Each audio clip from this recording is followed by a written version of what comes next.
Hi hello ಎಲ್ಲರಿಗೂ ನಮಸ್ಕಾರ. Welcome to my YouTube channel ಕನ್ನಡತಿಯ ಕಥಾಸುಧೆ. ನಾನು ನಿಮ್ಮ ರೂಪ ಕನ್ನಡತೆ. ದಯಮಾಡಿ ಸಬ್ಸ್ಕ್ರೈಬ್ ಆಗಿ ಪ್ರೋತ್ಸಾಹಿಸಿ, ಲೈಕ್ ಮಾಡಿ, ಕಮೆಂಟ್ ಮಾಡಿ, ಶೇರ್ ಮಾಡಿ. ಮಾಂಗಲ್ಯದಿಂದ ನಂಟಾದರೂ ಭಾಗ 65. ಮೈಥಿಲಿ ಅನನ್ಯ ಸಪ್ತಮಿ ಹಿಂಸೆ ಕೊಡುವಾಗಲೇ ಅಲ್ಲಿಗೆ ಬಂದ ಅವಳು, ವಾಟ್ ಅನನ್ಯ, ಅವಳ ಜೊತೆ ಏನು ಮಾತು ಎಂದು ಬಂದವರ ಮುಖ ಕಾಣಲಿಲ್ಲ ಆಕೆಗೆ. ನೀನು ಯಾರು? ವಸಿಷ್ಠ ಅವರ ಮೇಲೆ ನಿನಗೇನು ದ್ವೇಷ ಎಂದಳು ಕುಳಿತಲ್ಲಿಂದ. ಫೋನಿನಲ್ಲಿ ಎಲ್ಲವ ತನ್ನ ಗಂಡ ಕೇಳುತ್ತಿದ್ದಾನೆ, ಅವನು ಬಂದೇ ಬರುತ್ತಾನೆ ಎಂಬ ಭರವಸೆಯಿಂದ. ಅದೆಲ್ಲ ಹೇಳ್ಕೋತಾ ಕೂರೋಕೆ ನಾನು ಅನನ್ಯ ಅಲ್ಲ ಮೈತು ಎಂದು ಬೆಳಕಿಗೆ ಬಂದವರು ನೋಡಿ ಕಣ್ಣರಳಿಸಿದ ಮೈಥಿಲಿ, ಚಿಕ್ಕಮ್ಮ ಎಂದಳು ಗಾಬರಿಯಿಂದ. ಎದುರಿದ್ದವರ ನಿಜ ರೂಪ ನೋಡಿ ಬೆವೆತಳು ಅವಳು. ಅವರೇ ಇದಕ್ಕೆಲ್ಲ ಕಾರಣ ಎಂದು ನಂಬಲಾಗಲಿಲ್ಲ ಅವಳಿಗೆ. ನಾನೇ, ಇನ್ನೂ ಅನುಮಾನ ಪಡಬೇಡ, ಹಾಗೆ ತಲೆದಂಗ ಕೆಡ್ಸ್ಕೋಬೇಡ. ಯಾಕಂದರೆ ನಿನ್ನ ಗಂಡ ಬರುವಷ್ಟರಲ್ಲಿ ನೀನು ಯಮಲೋಕಕ್ಕೆ ಹೋಗಿರ್ತೀಯ. ಅವನೇನು ಮಾಡ್ತಾನೆ ಅಂತ ಗೊತ್ತು, ಅದಕ್ಕೆಲ್ಲ ನಾನು ವ್ಯವಸ್ಥೆ ಮಾಡಿದ್ದೀನಿ ಎಂದು ಅವಳ ಹತ್ತಿರ ಬಂದವಳು, ಅದನ್ನು ತಗೊಂಡ್ಬಂಡ್ರೋ ಎಂದವಳ ಕೈಗೆ ಗ್ಲಾಸ್ ಕೊಟ್ಟರು ಒಬ್ಬರು. ಅನನ್ಯ, ಇದನ್ನು ಅವಳಿಗೆ ಕುಡಿಸು, ಇದರಲ್ಲಿ ಅಬಾರ್ಟ್ ಆಗೋ ಟ್ಯಾಬ್ಲೆಟ್ ಹಾಕಿದ್ದೀನಿ. ಮಗುನೂ ಸಾಯುತ್ತೆ, ಅದರ ಜೊತೆ ಇವಳು ಸಾಯ್ತಾಳೆ. ಸಾಯೋ ಮುಂಚೆ ಹಾಲು ಕುಡಿದು ಸಾಯಲಿ ಎಂದು ಗ್ಲಾಸ್ ಕೊಟ್ಟವರ ನೋಡಿ ಭಯಗೊಂಡಳು ಮೈಥಿಲಿ. ಆತ ವಸಿಷ್ಠನ ಉಸಿರು ನಿಂತಂಗಾಯಿತು. ತಕ್ಷಣ ಓಡಲು ನೋಡಲು ಇಬ್ಬರು ಹಿಡಿದು ನಿಲ್ಲಿಸಿದರು ಅವಳ. ಬೇಡ ಚಿಕ್ಕಮ್ಮ, ಅತ್ತೆ ಬೇಡ, ಪಾಪುಗೆ ಏನು ಮಾಡಬೇಡಿ ಎಂದು ಅಳುತ್ತಾ ಹೇಳುತ್ತಲೇ ಇದ್ದವಳ ಮೂಗು ಸಪ್ತಮ ಹಿಡಿದರೆ ಅನನ್ಯ ಅವಳ ಬಾಯಿಗೆ ಹಾಲು ಕುಡಿಸಲು ಬಂದಳು. ಎಲ್ಲವ ನೋಡುತ್ತಿದ್ದ ಅವಳು ನಿಂತು ನಗುತ್ತಿದ್ದಳು. ಜೋರಾಗಿ ಬೇಡ ಎಂದು ಚೀರಿ ತನ್ನ ಮುಂದೆ ಬಂದ ಅನನ್ಯಳ ಕಾಲಿಗೆ ಒದ್ದು ಬಿಟ್ಟಳು ಮೈಥಿಲಿ. ತಕ್ಷಣ ಅವಳ ಕೈಯಲ್ಲಿನ ಹಾಲೆಲ್ಲ ಮೈಥಿಲಿ ಮೇಲೆ ಚೆಲ್ಲಿತು. ನೀವು ಒಬ್ಬರು ಮನುಷ್ಯನ, ಸ್ವಂತ ಅಣ್ಣನ ಮಗನಿಗೆ ದ್ರೋಹ ಮಾಡ್ತಿದ್ದೀರ ಅಲ್ವಾ, ಎಂದು ರೋಷದಿ ನುಗ್ಗಿದಳು ಮೈಥಿಲಿ. ಏನೇ ನನ್ನೇ ಬೈತೀಯ? ಸ್ವಂತ ಅಣ್ಣನ ಮಗ, ಆದರೆ ನನ್ನ ಮಗ ಅಲ್ವಲ್ಲ ಎಂದು ಬಂದವಳೆ ಮೈಥಿಲಿ ಕೂದಲಿಡಿದು, ಅಲ್ಲಿ ಇನ್ನೊಂದು ಬಾಟಲ್ ಇದೆ, ಹಾಗೆ ಬಾಯಿಗೆ ಹಾಕೋಣ, ತಗೊಂಬರ್ರೋ. ಹಾಲು ಬೇಡ ಇವಳಿಗೆ ಎಂದಾಗ ತೆಗೆದುಕೊಂಡು ಬಂದು ಕೊಟ್ಟರು ರೌಡಿಗಳು. ಬೇಡ ಚಿಕ್ಕಮ್ಮ, ಇದು ವಸಿಷ್ಠನಿಗೆ ಗೊತ್ತಾದರೆ ನೀವು ಬದುಕೋದು ಕಷ್ಟ ಆಗುತ್ತೆ.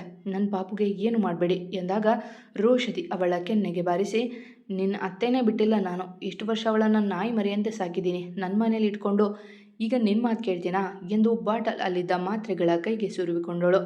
ತೆಗಿಯೇ ಬಾಯ್ನಾ ಎಂದು ಬಾಯಿ ತೆರೆಸಲು ನೋಡಿದಳು. ಎಂದು ತುಟಿ ಕಚ್ಚಿ ಹಿಡಿದುಕೊಂಡಳು ಮೈಥಿಲಿ. ಶತಾಯಗತಾಯ ತನ್ನ ಗಂಡ ಬರುವವರೆಗೂ ತನ್ನ ಮಗುವನ್ನು ಕಾಪಾಡಿಕೊಳ್ಳಲೇಬೇಕು ಎಂದು ಪಣ ತೊಟ್ಟಿದ್ದಾಳೆ. ಬಾಯಿ ತೆಗಿಯಲ್ವಾ, ಹೇಗೆ ತೆಗೆಸ್ತೀನಿ ನೋಡು ಎಂದವಳು ಕಣ್ಸನ್ನೆ ಮಾಡಲು ಅವನು ಚಾಕು ತಂದು ಕೊಟ್ಟ. ಇದರಿಂದ ಚುಚ್ಚಿದರೆ ನೀನೇ ಬಾಯಿ ತೆಗಿತೀಯಾ ಎಂದಾಗ ಇದ್ದ ಚೂರು ಧೈರ್ಯವು ನೆಲ ಕಚ್ಚಿತ್ತು ಅವಳಿಗೆ. ಚಾಕುವಿನಿಂದ ಅವಳ ಕೈ ಮೇಲೆ ಗಿರಿದಳು. ನೋವಾದರೂ ಬಾಯಿ ತೆಗಿಲಿಲ್ಲ ಮೈಥಿಲಿ. ಅಬ್ಬಾ, ಅಷ್ಟೊಂದು ಪ್ರೀತಿನ ಆ ಪಿಂಡದ ಮೇಲೆ? ಹಾಗಾದರೆ ಒಳಗಿನಿಂದ ಬೇಡ, ಹೊರಗಿನಿಂದಲೇ ಚುಚ್ಚಿಕೊಳ್ತೀನಿ ಎಂದವಳು ಜೋರಾಗಿ ಕೈ ಹಿಂದೆ ತಂದು ಅವಳ ಒಡಲತ್ತ ಒಯ್ಯಲು ಅವಳ ಕೈಯಲ್ಲಿ ಚಾಕು ನೆಲ ಸೇರಿದರೆ ಅವಳ ಕೈ ಮುರಿದು ಹೋದ ಅನುಭವ. ಅಮ್ಮ ಎಂದು ಅರಚಿ ಕೈ ಹಿಡಿದವಳು ಹಿಂದೆ ತಿರುಗಲು ರುದ್ರನಾಗಿ ನಿಂತಿದ್ದ ವಸಿಷ್ಠ. ಇವಾಗ ನಿನಗೆ ಅಮ್ಮ ನೆನಪಾದಳ ಆರಾಧನಾ ಎಂದು ಕೋಪದಿ ನುಡಿದವನ ನೋಡಿ ಹೆದರಿಬಿಟ್ಟರು ಎಲ್ಲ. ಅಲ್ಲೇ ನಿಂತ್ಕೊ, ಮುಂದೆ ಬಂದರೆ ಸರಿ ಇರಲ್ಲ, ನಿನ್ನ ಹೆಂಡತಿ ಮಗುನ ಇಲ್ಲೇ ಮುಗಿಸ್ತೀನಿ ಎಂದವಳು ಬಿದ್ದಿದ್ದ ಚಾಕು ತೆಗೆದುಕೊಳ್ಳಲು ಬಾಗಲು ಅವಳಿಗೆ ಕಾಲಿನಿಂದ ಒದ್ದು ಬಿಟ್ಟಳು ಮೈಥಿಲಿ. ಅವಳು ಒದ್ದ ನರ್ವಸಕ್ಕೆ ನೆಲ ಕೂರಿದಳು. ತಕ್ಷಣ ಮೈಥಿಲಿ ಬಿಟ್ಟು ಅವಳತ್ತ ಅನನ್ಯ ಹೋದರೆ ಉಳಿದ ರೌಡಿಗಳು ವಸಿಷ್ಠನ ಹೊಡೆಯಲು ಹೋದರು. ಬನ್ರೋ ಬನ್ನಿ ಎಂದವ ಆವೇಶದಿಂದ ಅವರಿಬ್ಬರ ಚಚ್ಚಿದ. ನನ್ನ ಹೆಂಡತಿಗೆ ಏನೆಲ್ಲ ತೊಂದರೆ ಕೊಟ್ಟಿದ್ದರೋ ಅದೆಲ್ಲ ವಾಪಸ್ ಕೊಡಲಿಲ್ಲ ಅಂದರೆ ನನ್ನ ಹೆಸರು ವಸಿಷ್ಠ ಅಲ್ವೇ ಅಲ್ಲ ಎಂದವ ಅವರಿಬ್ಬರ ಮುಖ ನೋಡದೆ ಬಾರಿಸುತ್ತಿದ್ದರೆ ಉಳಿದವರಿಗೂ ನಡುಕ ಬಂದಿತ್ತು. ಆಗಲೇ ಬರುವಾಗ ಬಂದಿದ್ದ ಇಬ್ಬರು ಹೊಡೆದು ಬಿಸಾಡಿದ್ದನಲ್ಲ. ಆರಾಧನಾ ಎಳೆ ಮೇಲೆ ಎಂದು ಅವಳ ಮುಡಿ ಹಿಡಿದು ಮೇಲೆತ್ತಿದ ವಸಿಷ್ಠ, ಬಿಡೋ ನನ್ನ ಎಂದು ಅದರಲ್ಲೂ ಹಾರಾಡುತ್ತಿದ್ದವಳ ಕೆನ್ನೆಗೆ ಹೊಡೆದವ. ನೀನು ಒಂದು ಹೆಣ್ಣ ಎಂದು ಅಲ್ಲೇ ಬಿದ್ದಿದ್ದ ಚಾಕು ಎತ್ತಿಕೊಂಡು ಮನ ಬಂದಂತೆ ಅವಳ ಕೈ ಮೇಲೆ ಗಿರಿದ. ಅಮ್ಮ ಬಿಡೋ ಎಂದು ಅವಳು ನೋವಿನಿಂದ ಅರಚುತ್ತಿದ್ದರು. ನನ್ನ ಮಗುನ ಕೊಲ್ತೀಯ ನೀನು ಎಂದು ಅವಳ ಹೊಟ್ಟೆಗೆ ಚುಚ್ಚಲು ಹೋದಾಗ ವಸಿಷ್ಠ, ಪ್ಲೀಸ್ ಬೇಡ, ಪೊಲೀಸ್ ಬರ್ತಾರೆ, ನೀವು ಕಾನೂನು ಕೈಗೆ ತಗೋಬೇಡಿ ಎಂದು ಮೈಥಿಲಿ ಹೇಳಿ ಚಾಕು ಕಿತ್ತು ಬಿಸಾಡಲು ಸರಿಯಾಗಿ ಪೊಲೀಸ್ ಕರೆದುಕೊಂಡು ಬಂದರು ಆಯುಷ್ ಯಶವಂತ್. ಅವನ ನೋಡಿದ ತಕ್ಷಣ, ಅಯ್ಯೋ ಮಗನೇ ನನ್ನ ಕಾಪಾಡೋ ಎಂದಳು ಆರಾಧನಾ ನಾಟಕ ಮಾಡುತ್ತಾ. ಆದರೆ ತನ್ನ ಮನ ಅಲ್ಲಿ ನೋಡಿ ಮಾತೆ ಮರೆತು ಹೋಯಿತು ಅವನಿಗೆ. ನೀನಾ ಇದೆಲ್ಲ ಮಾಡಿದ್ದು? ಏನು ಸಿಕ್ತಮ್ಮ ನಿನಗೆ ಎಂದು ಅಸಹ್ಯ ಮುಖ ಮಾಡಲು ಅವರಿಬ್ಬರು ಮಾತನಾಡುತ್ತಿದ್ದ ಸಮಯ ಉಪಯೋಗಿಸಿ ಚಾಕು ಕೈಗೆತ್ತಿಕೊಂಡು ಅನನ್ಯ ಮೈಥಿಲಿಯ ಕುತ್ತಿಗೆಗೆ ಚಾಕು ಹಿಡಿದಳು. ನಮ್ಮನ್ನೆಲ್ಲ ಬಿಟ್ರೆ ಸರಿ, ಇಲ್ಲಾಂದರೆ ಇವಳ ಹೆಣ ಬೀಳುತ್ತೆ ಎಂದು ಎದರಿಸಲು, ಕತ್ತರಿಸು ನೋಡ್ತೀನಿ, ಸಾಯಿಸು ಅವಳನ್ನು ಎಂದು ವಸಿಷ್ಠ ಕೈ ಕಟ್ಟೆ ಏಯ್ ಏನೋ ಎಂದವಳಿಗೆ ಅವನ ಧೈರ್ಯ ನೋಡಿಯೇ ಕೈ ನಡುಗುತ್ತಿತ್ತು. ಕೊಲ್ಲೆ ನನ್ನ ಹೆಂಡ್ತಿನಾ ಎಂದವ ಅರಚಿ ಅವಳ ಕೈ ಹಿಡಿದು ತಿರುಚಿದ. ಅಮ್ಮ ಎಂದು ಕೈ ಹಿಡಿದು ಕೂತಳು. ಅಮ್ಮನ ತೋರಿಸ್ತೀನಿರೆ, ನನ್ನ ಹೆಂಡತಿ ಕೆನ್ನೆಗೆ ಹೊಡೆದೆ ಅಲ್ವಾ ಎಂದವ ಬಿಟ್ಟು ಬಿಡದಂತೆ ಅನನ್ಯಳ ಕೆನ್ನೆ ಊದಿಸಿದ. ಅಷ್ಟರಲ್ಲಿ ಅವನ ತಳ್ಳಿ ಓಡಿ ಬಂದ ಅನನ್ಯ ಮೈಥಿಲಿಯ ತಳ್ಳಿ ಬಿಟ್ಟಳು. ಮುಂದೆ ಕಲ್ಲುದ್ದಿದ್ದು ನೋಡಿ ಅಮ್ಮ ಎಂದು ಕೂಗಿ ಕೆಳಗೆ ಬೀಳುತ್ತಿದ್ದವಳ ಕಾಲಿಗೆ ನೋವಾದರೆ ಅವಳ ಕೈ ಕೂಡ ನೆಲ ಮುಟ್ಟದಂತೆ ಅವಳ ಹಿಡಿದು ಬಿಟ್ಟ ವಸಿಷ್ಠ. ಇನ್ನಾದರೂ ಬುದ್ಧಿ ಬಂದಿಲ್ಲ ನಿಂಗೆ ಎಂದವ ಅಲ್ಲೇ ಇದ್ದ ಕಟ್ಟಿಗೆ ತೆಗೆದುಕೊಂಡು ಅವಳ ಕಾಲಿಗೆ ಬಾರಿಸಿದ. ಕಾಲ್ ಹಿಡಿದು ಕುಳಿತಳು. ಅವರೆಲ್ಲ ಅತ್ತ ನೋಡುತ್ತಿರಲು ಪೊಲೀಸ್ ಗನ್ ತೆಗೆದುಕೊಂಡು ವಸಿಷ್ಠನತ್ತ ಗುರಿ ಮಾಡಿದಳು ಆರಾಧನಾ. ಅದನ್ನು ನೋಡಿದ ಆಯುಷ್ ಓಡಿ ಬಂದು ವಸಿಷ್ಠನಿಗೆ ಅಡ್ಡ ನಿಂತ. ಆದರೆ ಅವನ ಭುಜ ಸಿಳ್ಳಿತ್ತು ಬುಲೆಟ್. ಹಾ ಎಂದು ನೋವಿನಿಂದ ಆಯುಷ್ ಚೀರಿದರೆ ಅಣ್ಣ ಎಂದಳು ಮೈಥಿಲಿ. ಇಲ್ಲೇನಾಗುತ್ತಿದೆ ಎಂದು ಗಾಬರಿಗೊಂಡ ಪೊಲೀಸ್ ಗನ್ ಕಿತ್ತುಕೊಂಡು ಅವಳ ಗಟ್ಟಿಯಾಗಿ ಹಿಡಿದರು. ಥೂ, ನೀನು ಒಬ್ಬ ತಾಯಿನ, ತಾಯಿ ಆಗ್ತಿರೋ ಹೆಣ್ಣನ್ನು ಕೊಲ್ಲೋಕೆ ನೋಡೋ ನೀನು, ಅದೇಗೆ ನನಗೆ ತಾಯಿ ಆದೆ ಎಂದು ಕೈ ಹಿಡಿದೆ ಅವಳ ಮುಂದೆ ನಿಂತು ಕಣ್ ತುಂಬಿಕೊಂಡು ನೋವಿನಿಂದ ನುಡಿದ ಆಯುಷ್. ಆರಾಧನಾ ಉತ್ತರ ಕೊಡದೆ ತಲೆ ತಗ್ಗಿಸಿದಳು. ಇನ್ಸ್ಪೆಕ್ಟರ್ ಎಲ್ಲರನ್ನೂ ಕರೆದುಕೊಂಡು ಹೋಗಿ ಎಂದು ಮುಖ ತಿರುಗಿಸಿ ಅವನಿಗೆ ತನ್ನಮ್ಮ ಮಾಡಿದ ಮೋಸ ಇನ್ನಿಲ್ಲದಂತೆ ಇರಿಯುತ್ತಿತ್ತು. ಎಲ್ಲರನ್ನೂ ಎಳೆದುಕೊಂಡು ಹೊರಟರು ಪೊಲೀಸ್. ಅವನ ಕೈಗೆ ತನ್ನ ಸೀರೆಯ ಹರಿದು ಸುತ್ತಿದಳು ಮೈಥಿಲಿ ರಕ್ತ ಹೋಗದಂತೆ. 1 ನಿಮಿಷ ಇನ್ಸ್ಪೆಕ್ಟರ್ ಎಂದ ವಸಿಷ್ಠನ ಧ್ವನಿಗೆ ಎಲ್ಲರೂ ನಿಂತರು. ಗತ್ತಿನಿಂದ ನಡೆದುಕೊಂಡ ಬಂದ ವಸಿಷ್ಠ, ನಿಂಗೆ ಉಡುಗೊರೆ ಕೊಡಲಿಲ್ವಲ್ವಾ ಎಂದವ ಸಪ್ತಮಿ ಎದುರು ನಿಂತು. ನಿನ್ನಂಥ 100 ಜನ ಬಂದರೂ ನನ್ನ ಹೆಂಡ್ತಿನ ನನ್ನ ಮಗುನ ಸೋಕೋಕ್ಕೂ ಆಗಲ್ಲ ಎಂದು ಅವಳ ಕೆನ್ನೆಗೆ ಬಿಟ್ಟು ಬಿಡದೆ ಬಾರಿಸಿದ. ಅವನನ್ನು ಬಿಡಿಸಿದ ಪೊಲೀಸ್ ಅಲ್ಲಿಂದ ಅವರೆಲ್ಲರ ಎಳೆದೊಯ್ದರು. ಅವರೆಲ್ಲ ಹೋದರೂ ತಾನು ಮೈಥಿಲಿಯ ಕಡೆಗೆ ನೋಡಲಿಲ್ಲ ವಸಿಷ್ಠ. ತಾನಾಗೆ ಬಂದು ಬಲಿಯಾಗುತ್ತಿದ್ದವಳ ಮೇಲೆ ಇನ್ನಿಲ್ಲದಂತೆ ಕೋಪ ಅವನಿಗೆ. ವಸಿ ಎಂದು ಕಣ್ತುಂಬಿಕೊಂಡು ಅವನ ಅಪ್ಪಿದಳು ಮೈಥಿಲಿ. ಇನ್ನೂ ತನ್ನಿಂದ ಹೋರಾಟ ಮಾಡಲಾಗದು, ತನ್ನ ಮಗು ಹೊರಟೇ ಹೋಯಿತು ಎಂದು ಬಹುವಾಗಿ ಹೆದರಿಬಿಟ್ಟಿದ್ದಳು. ಅವಳ ಕಣ್ಣೀರು ನೋಡಿ ಮನಕ್ಕೆ ನೋವಾದರೂ ಅವಳ ಕಣ್ಣೀರು ಒರೆಸದಂತೆ ನಿಂತಿದ್ದ. ಸಾರಿ ವಸಿಷ್ಠ, ಇಷ್ಟು ದೊಡ್ಡದಾಗುತ್ತೆ ಅಂತ ನಾನು ಅಂದ್ಕೊಂಡಿರಲಿಲ್ಲ. ನಿಜವಾದ ಮೋಸಗಾರರು ಯಾರು ಅಂತ ತಿಳ್ಕೊಳ್ಳೋಕೆ ಹೀಗೆ ಮಾಡಿದೆ. ಆದರೆ ಅವರಿಗೆ ನಮ್ಮ ಮಗು ಮೇಲೆ ಕೋಪ ಇದೆ ಅಂತ ನಾನು ಅಂದ್ಕೊಂಡಿರಲಿಲ್ಲ ಎಂದು ಅಳುತ್ತಲೇ ಇದ್ದವಳ ಒರಟಾಗಿ ಸರಿಸಿ, ಏನಂದೆ? ನಮ್ಮ ಮಗು ಮೇಲೆ ಕೋಪ ಇದೆ ಅಂತಾನ? ಹಾಗಾದರೆ ನಿನಗೇನಾದರೂ ಪರವಾಗಿರ್ಲಿಲ್ವಾ? ಮಗುನ ಎಷ್ಟು ಪ್ರೀತಿ ಮಾಡ್ತೀನೋ ಅದರ 10ರಷ್ಟು ನಿನ್ನ ಪ್ರೀತಿ ಮಾಡ್ತೀನಿ ದಡ್ಡಿ. ನನಗೆ ಮೊದಲು ನೀನು ಮುಖ್ಯ, ಆಮೇಲೆ ಮಗು ಅಂತ ಎಷ್ಟು ಸಾರಿ ಹೇಳಿಲ್ಲ? ಆದರೂ ಬಂದ್ಬಿಡ್ಲು ದೊಡ್ಡ ರೌಡಿ ಬಂದಂಗೆ. ಮಗುಗೇನಾದರೂ ಆಗಿದ್ರೆ ಆಗಿತ್ತು ನಿಂಗೆ, ದಡ್ಡಿ ದಡ್ಡಿ ಎಂದು ಅಲ್ಲಿಂದ ಹೊರಡಲನುವಾದ. ಒಸಿ ಕಾಲು ನೋಯ್ತಿದೆ ಎಂದಳು ಪುಟ್ಟ ಮಗುವಿನಂತೆ. ಅವಳನ್ನೊಮ್ಮೆ ಕೆಕ್ಕರಿಸಿ ನೋಡಿ ತೋಳಲ್ಲೆತ್ತಿಕೊಂಡ. ಇನ್ಮುಂದೆ ನಿಮ್ಮ ತೋಳಲ್ಲಿ ಸೇರ್ತೀನೋ ಇಲ್ವೋ ಅಂತ ಅಂದ್ಕೊಂಡಿದ್ದೆ ವಸಿಷ್ಠ. ಅಮ್ಮನ ಮನೆಯಲ್ಲಿ ಕಾಣದೇ ಇರುವಷ್ಟು ನರಕ 1-2 ಗಂಟೆಯಲ್ಲಿ ತೋರಿಸಿಬಿಟ್ರು ಎಂದು ಅವನ ತೋಳಲ್ಲಿ ಗುಬ್ಬಿಯಂತೆ ಅಡಗಿದಳು ನೋಡಿ ಮರುಗಿದ. ಆದರೆ ಮಾತನಾಡಲಿಲ್ಲ. ಕೋಪ ಬಂದಿದ್ದಾನೆ ವಸಿಷ್ಠ ನಿಮಗೆ? ಸಾರಿ ಆಯಿತಾ, ಇನ್ನಾವತ್ತೂ ಎಲ್ಲಿಗೂ ನಿಮ್ಮನ್ನು ಕೇಳದೆ ಹೋಗಲ್ಲ ಎಂದು ಅವನ ಇನ್ನಷ್ಟು ಬಿಗಿಯಾಗಿ ಅಪ್ಪಿದಳು. ಮೈಥಿಲಿ, ನಾನು ಕಂಪ್ಲೇಂಟ್ ರಿಜಿಸ್ಟರ್ ಮಾಡಿ ಮನೆಗೆ ಹೋಗ್ತೀನಿ, ನೀವು ಹಾಸ್ಪಿಟಲ್ಗೆ ಹೋಗಿ ಮನೆಗೆ ಹೋಗಿ ಎಂದ ತಲೆ ತಗ್ಗಿಸಿಯೇ. ತನ್ನಮ್ಮ ಮಾಡಿದ ಮೋಸ ಅವನ ಮನಕ್ಕೆ ಈರಿದಿದೆ. ಅಣ್ಣ, ನನಗಿಂತ ಗಾಯ ಜಾಸ್ತಿ ಆಗಿರೋದು ನಿಮಗೆ, ನೀವೇ ಮೊದಲು ಹಾಸ್ಪಿಟಲ್ಗೆ ಬನ್ನಿ, ಆಮೇಲೆ ಕಂಪ್ಲೇಂಟ್ ಕೊಟ್ರಾಯ್ತು ಎಂದವಳ ಮಾತಿಗೆ ಅಡ್ಡಡ್ಡ ತಲೆಯಾಡಿಸಿದವ. ಇಲ್ಲ ಮೈಥಿಲಿ, ಕೈಗೆ ಆಗ್ತಿರೋ ನೋವಿಗಿಂತ ಮನಸ್ಸಿಗೆ ಬಹಳ ನೋವಾಗ್ತಿದೆ, ನೀವು ಹೋಗಿ ಎಂದವ ವಸಿಷ್ಠನ ಮುಖವನ್ನು ನೋಡುವ ಸಾಹಸ ಮಾಡದೆ ಅಲ್ಲಿಂದ ಹೊರಡಲು ನೋಡುವಾಗ, ನಿನ್ನ ತಂಗಿ ಹೇಳಿದ್ ಕೇಳಿಲ್ವಾ? ಮರ್ಯಾದೆಯಿಂದ ಹಾಸ್ಪಿಟಲ್ಗೆ ಬಂದರೆ ಸರಿ, ಯಶವಂತ್ ಹೋಗ್ತಾನೆ ಎಂದವ ಮೈಥಿಲಿಯ ಎತ್ತಿಕೊಂಡು ಹೋಗಲು ವಸಿಷ್ಠ ತನ್ನ ನಂಬಿದ್ದಕ್ಕಾಗಿ ಆ ನೋವಲ್ಲೂ ನಕ್ಕು ಅವರ ಹಿಂದೆಯೇ ಹೆಜ್ಜೆ ಹಾಕಿದ. ಯಶವಂತ್ ಪೊಲೀಸ್ ಜೊತೆ ನಡೆದ. ರೀ ಕೋಪನಾ ಎಂದಳು ಮೆಲ್ಲಗೆ. ಸುಮ್ಮನೆ ಕೂತ್ಕೊಂಡ್ರೆ ಸರಿ, ಇಲ್ಲ ಅವರೆಲ್ಲ ಕೆಂಪು ಮಾಡಿರೋ ಕೆನ್ನೆ ಕಿತ್ತು ಬರೋ ಹಾಗೆ ಹೊಡಿತೀನಿ ಎಂದ ಗಡುಸಾಗಿ ಮುಖ ತಿರುವಿ ಕೂತಳು.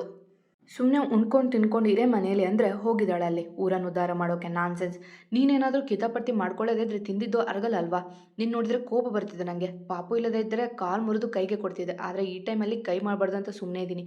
ಬೇತಾಳೆ, ನನ್ನ ಜೀವ ತಿನ್ನೋಕೆ ಇರೋದು, ನೆಮ್ಮದಿಯಿಂದ ಎಲ್ಲೂ ಕೆಲಸ ಮಾಡೋಕೆ ಬಿಡಲ್ಲ. ಮನೇಲಿ ಇರ್ತೀನಿ ಅಂದರೆ ನೀವು ಹೋಗಿ ಅಂತ ನನ್ನ ತಳ್ಳಿ ಕಳಿಸ್ತಾಳೆ ಎಂದು ವಸಿಷ್ಠ ನಾನ್ ಸ್ಟಾಪ್ ಬೈಯುವಾಗ, ಅಬ್ಬಾ ಎಷ್ಟು ಅಂತ ಬೈತೀರಾ, ನನಗೆ ಕಿವಿ ನೋವು ಬಂತು, ಅಣ್ಣ ಕೂತಿದ್ದಾರೆ ಎಂದೆ, ನನ್ನ ಮರ್ಯಾದೆಯಲ್ಲಿ ತೆಗಿಬೇಡಿ ಈಗ ಬೈದು ಎಂದು ಹೇಳುವವಳಿಗೆ ಒಮ್ಮೆಲಾಗಿ ಚಿಕ್ಕದಾಗಿ ಹೊಟ್ಟೆ ನೋವು ಶುರುವಾಯಿತು.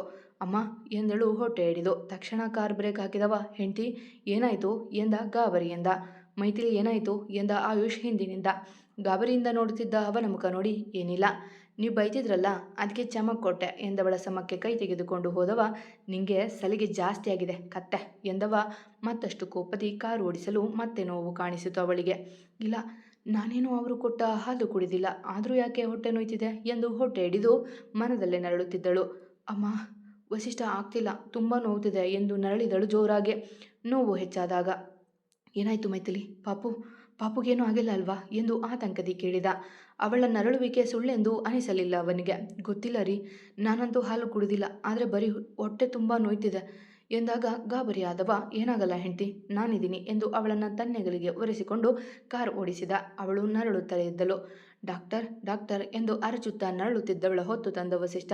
ಅವನ ಹಿಂದೆ ಆಯುಷ್. ಹೆಂಡ್ತಿ, ಏನಾಗಲ್ಲ, ನಾನಿದ್ದೀನಿ ಎನ್ನುತ್ತಲೇ ಅವಳನ್ನು ಸ್ಟ್ರೆಚ್ಚರ್ ಮೇಲೆ ಮಲಗಿಸಿದ. ಅವಳನ್ನು ಒಳಗೆ ಕರೆದುಕೊಂಡು ಹೋದರು. ಇತ್ತ ಹೊರಗಿದ್ದವರ ಪರದಾಟ ಅವಳಿಗಿಂತ ಘೋರವಾಗಿತ್ತು. ಅವಳ ನೋವು ಕೇಳಲಾಗದೆ ಕುಳಿತಿದ್ದರು. ಆಯುಷ್, ನೀನು ಹೋಗಿ ಬುಲೆಟ್ ರಿಮೂವ್ ಮಾಡಿಸ್ಕೊ, ಸೆಪ್ಟಿಕ್ ಆಗುತ್ತೆ ಎಂದ ಆಯುಷ್ನತ್ತ ನೋಡದೆ. ಇಲ್ಲ ವಸಿಷ್ಠ, ಅವಳಿಗೆ ಏನೂ ಆಗಿಲ್ಲ ಅಂತ ಕೇಳಿ ನಂತರ ಹೋಗ್ತೀನಿ ಎಂದ ಸಣ್ಣ ಸ್ವರದಿ. ಮೈಥಿಲಿ ಸ್ವಂತ ತಂಗಿಗಿಂತ ಹೆಚ್ಚೆ ಅವನಿಗೀಗ. ಡಾಕ್ಟರ್, ಮೈಥಿಲಿ ಮಗು ಎಂದು ಓಡಿ ಬಂದ. ಡಾಕ್ಟರ್ ಹೊರಬಂದ ತಕ್ಷಣ, ನೋ ವರಿ ವಸಿಷ್ಠ, ಪಾಪು ಮೈಥಿಲಿ ಇಬ್ಬರು ಸೇಫ್ ಇದ್ದಾರೆ.